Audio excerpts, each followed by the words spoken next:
همبليو أيام له وحي هذا لو حنا قلت يا مسؤوليته كله waxaan soo dhaweynayaa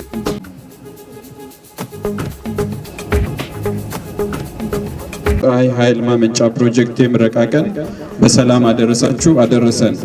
በጀረር ዞን በዲግ ወረዳ የተገነባው የዲግ የፀሐይ ኃይል ማመንጫ 350 ኪሎዋት የማመንጨት አቅም ያለው ሲሆን ቀሙበትን የፍጆታ ሂሳብ በወቅቱ ሲከፍሉ መሰረተ ልማቱ ለረጅም ዓመት አገልግሎት እንዲሰጥ አስተዋጽኦ ስለሚያበረክት በአግባቡ እንድትገለገሉበት ካደራ ጭምር ለማሳሰብ እንወዳለን። በሶማሌ ክልል ጀረር ዞን ከሚገኙት ወረዳዎች መካከል አንዷ የሆነችው የዲግ ወረዳ የ24 ሰዓት ኤሌክትሪክ ኃይል ተጠቃሚ ሆናለች። ወረዳዋ የአገልግሎቱ ተጠቃሚ የሆነችው 350 ኪሎዋት ፒክ የሚያመነጭ የፀሐይ ኃይል ፕሮጀክት በማጠናቀቅ ሲሆን ከ1500 በላይ ለሚሆኑ አባወራዎች ለሚቀጥሉት 20 ዓመታት የማስተናገድ አቅም ያለው ነው። በአሁኑ ሰዓት 237 የሚሆኑ አባወራዎች አገልግሎቱን መጠቀም ጀምረዋል። እንኳን ደስ አላችሁ። እንኳን አብረው ደስ አለን። ስሞትን ማን ልበል? አብዱል ፈታህ ፋራ ኑራ ሁሴን አብዱ ሙሳ ይባላልው። ድሮ ጨለማ ነበር፣ ፋርማሲ ቬንቲሌተር ምናምን አልነበረም። አሁን ቬንቲሌተር ተገኘ፣ መብራት ተገኘ። ድሮ ማታ ሰው አይሰርም ነበር፣ አይመጣም ነበር ድሮ። ይህን መብራት ሲመጣ ማታ ሌሊት ሰው ይመጣል። ፋርማሲ ደግሞ ቬንቲሌተር ተገኘና ኤክስፓየር ምናምን የለም። ብዙ ልወጥ አለ፣ ስንት ነገር አለ። ድሮ ተቸግረን ነበር። ቻርጅ ራሱ 100 ብር ነበር የሚቻርጀው።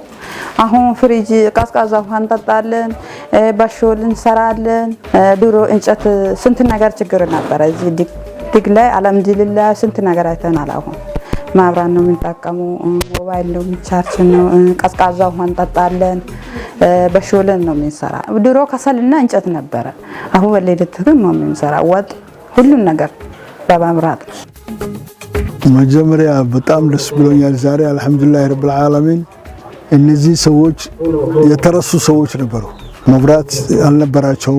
አንዱ አምቦል 50 ብር ይከፍሉ ነበር በየማታው እና ጨለማ ውስጥ ይኖሩ የነበሩ ናቸው። እንደሃዎቹ ምንም አያገኙም ነበር።